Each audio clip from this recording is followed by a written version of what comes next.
कालच्या सभेमध्ये प्रणिता भालके यांनी असं म्हटलं, की जे नगराध्यक्षाचे उमेदवार आहेत, ते देखील सत्तेमध्ये 15 वर्ष होते, परंतु स्वतःच्या घरासमोरचा खड्डा त्यांना बुजवता आलेला नाही किंवा विकास केलेला नाही. कसं आहे, की त्यांनी काल प्रणिताताई भालकेंनी त्या ठिकाणी आमच्यावरती टीका केली, की 15 वर्ष यांच्याकडे पद होतं, परंतु शहराचा विकास केला नाही. मी 15 वर्ष आणि त्याच्या अगोदर 5 वर्ष माझी आई, अशी 20 वर्ष आमच्याकडे पद या नगरपालिकेचं होतं. परंतु आम्ही आमच्या आम्ही नगरसेवक होतो त्या ठिकाणी. आम्ही आमच्या प्रभागातील सर्व सुविधा त्या ठिकाणी रस्ते असतील, गटार असतील, पाण्यासाठी जे प्रश्न होते ते सोडवलेत.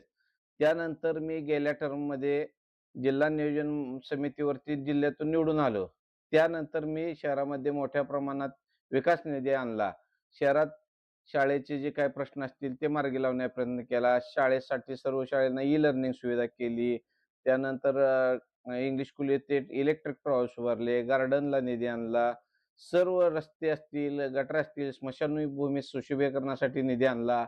परंतु काय झालं आता निवडणूक म्हणल्यावर फक्त निवडणुकीसाठी आज आरोप करतायत प्रणिताताई आणि जे नगराध्यक्ष मागच्या 5 वर्षात किंवा 10 वर्षात होतात, आज त्यांच्या सोबत आहेत.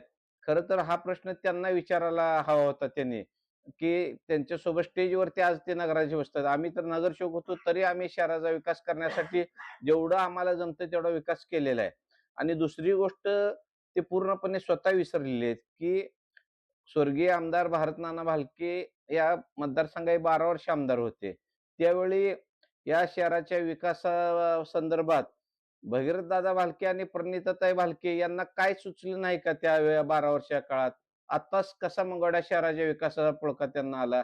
हा सुद्धा त्यांनी हा जो आता आम्हाला जो सवाल केलाय, या जो विकासाबाबतीत शहराच्या, त्यावर सुद्धा त्यांनी आत्मचिंतन करण्याची गरज आहे.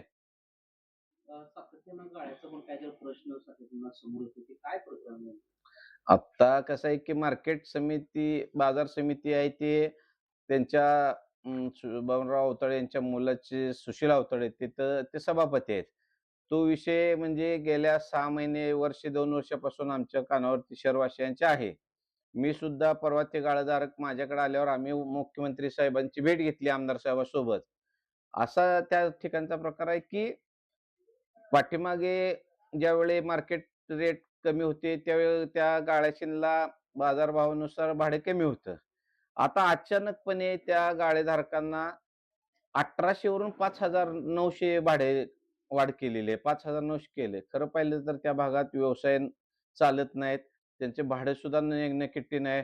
दाम तिप्पट भाडे करणं त्या ठिकाणी या व्यापाऱ्यांना योग्य नव्हतं. आता आमच्या गावातल्या गाड्या असूनला काही गाड्यांना 800 आहेत, 1000 आहेत, 1500 आहेत, 2000 आहेत. काही नवीन गाड्या मार्केटमध्ये आहेत त्यांना 4000, 4500 आहे. पण एवढे ₹6,000-6,000 भाडे देऊन धंदा चालेल असं त्या ठिकाणी नाही. परंतु काल सुद्धा तुमच्या चॅनलच्या माध्यमातून सिद्धू अवताडे यांनी या ठिकाणी सांगितले, की हे गाळ्याचा विनाकारण आरोप आमच्यावरती करत आहेत. त्रिसदस्यीय समितीनं गाळ्याची त्या ठिकाणी भाडेवाढ ठरवलेली आहे. ते आम्ही काय स्वतः केलेलं नाही.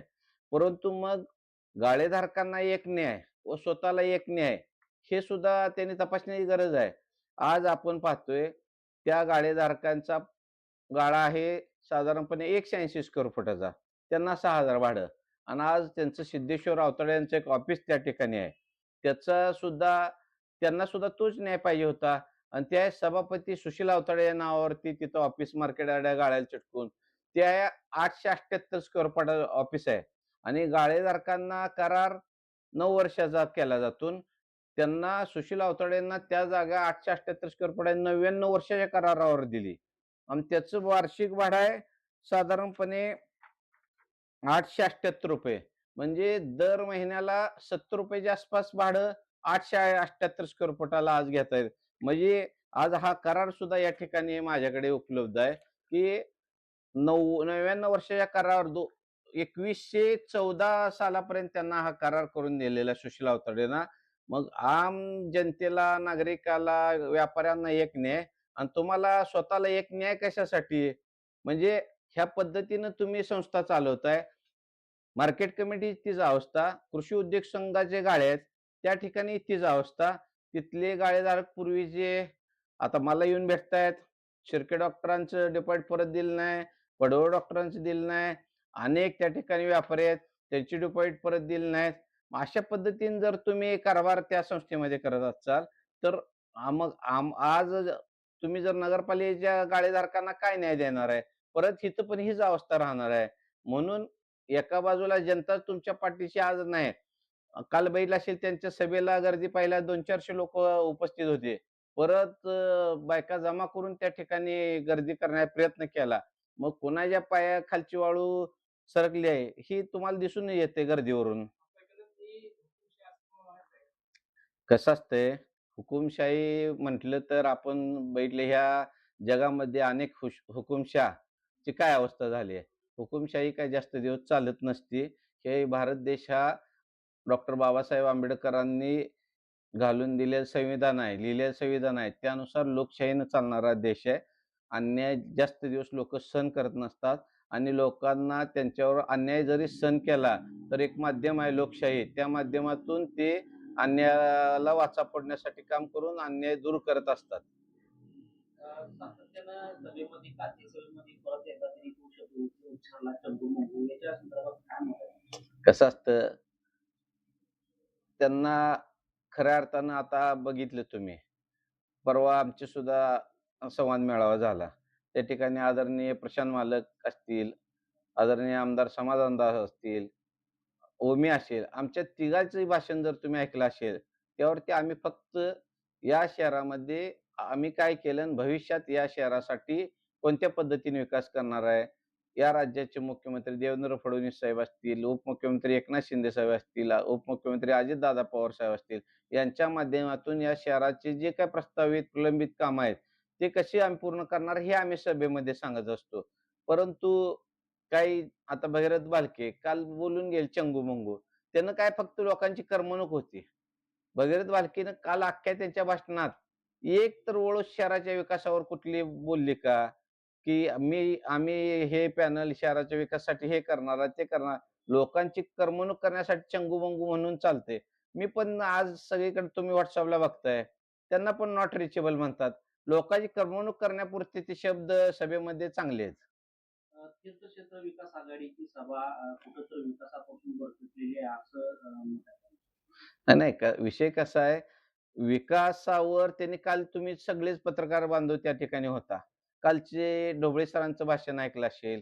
अख्ख्या ढोबळे सरांचं 30-35 मिनिटाच्या भाषणामध्ये एक तर शब्द सरांनी वापरलाय का बाबा अ, आम्ही ह्या शहरासाठी माझ्या काळात हे काम झालं नाही आणि आता भविष्यात हे करू. परंतु भगीरथ दादांनी वापरला नाही किंवा प्रणितताईंनी वापरला नाही. किंवा नगराध्यक्ष उमेदवारांनी वापरलं नाही. फक्त आणि फक्त टीका करणे एवढंच काम त्या ठिकाणी त्यांच्याकडून केलं जातंय. तुम्ही आता जनतेला काय आव्हान कराल? आमचं जनतेला आव्हान आहे, की आम्ही आमदार समाधानदादा अवताडे, आदरणीय प्रशांत मालक यांच्या नेतृत्वाखाली भारतीय जनता पार्टी, राष्ट्रवादी काँग्रेस हे दोन्ही पक्ष मिळून या ठिकाणी मंगळवेढा शहराच्या विकासासाठी एक नवी व्हिजन घेऊन या ठिकाणी निवडणुकीला सामोरं जातोय आणि या निवडणुकीला सामोरं जात असताना आम्ही फक्त आणि फक्त शहराच्या विकासासाठी ही निवडणूक लढवतोय. म्हणून आमचं शहरातील जनतेला एक आव्हान आहे, की आज तुम्ही जर आम्हाला या 5 वर्षासाठी आमच्या नगराध्यक्षातील सर्व उमेदवाराला निवडून दिलं, तर भविष्यात निश्चितपणे या शहराचा सर्वांगीण विकास करण्यासाठी आम्ही प्रयत्न करणार आहोत. रात्री सिद्धेश्वर अवताडेंनी बोलताना असं सांगितलंय की आम्ही ₹500 स्टॅम्पवरती लिहून द्यायला तयार आहे की आधीच उद्या नगराध्यक्ष झाली तर स्वतः आधीच कारभार करेल. तसं विरोधकांनी सुद्धा त्याची तयारी आहे का ₹500 स्टॅम्पवर लिहून देण्याची असं तुम्हाला प्रश्न विचारला. आता खरं तर पाहिलं तर ना, ते जे त्यांचे आव्हान आहे, ते हास्यास्पद आव्हान आहे. काय? खरं त्या आव्हानावर गावातनं सगळ्यात चर्चा सध्या चालू आहे, की कारण त्यांना स्वतःला म्हणावं लागतंय, की आम्ही नगरपालिकेच्या कारभारात हस्तक्षेप करत नाही. म्हणजे तुमच्यावर सिद्धेश्वर अवताडे आणि बबनराव अवताडे यांच्या कारभाराबाबत सगळ्या मंगळ्यात काय चर्चा आहे, ती त्यांना स्वतःला समजली आहे. म्हणून त्यांना म्हणावं लागतं, की आम्ही त्या कारभारात भाग घेत नाही. साधं उदाहरण मार्केट कमिटीच्या गाड्यावरनं तुम्हाला लक्षात आलं. मग आम्ही भाग घेत नाही. इथले गाडेधारक भयभीत झालेत. इथले हातगाडीवर धारक जे काय लहान टपरीधारक भयभीत झालेत. उद्या जर हे सत्तेवरती चुकून आले, तर आमचं मार्केट कमिटी, खरेदी संघ, ग्रामपंचायतीतल्या सारखी अवस्था होईल म्हणून ते भयभीत झालेत.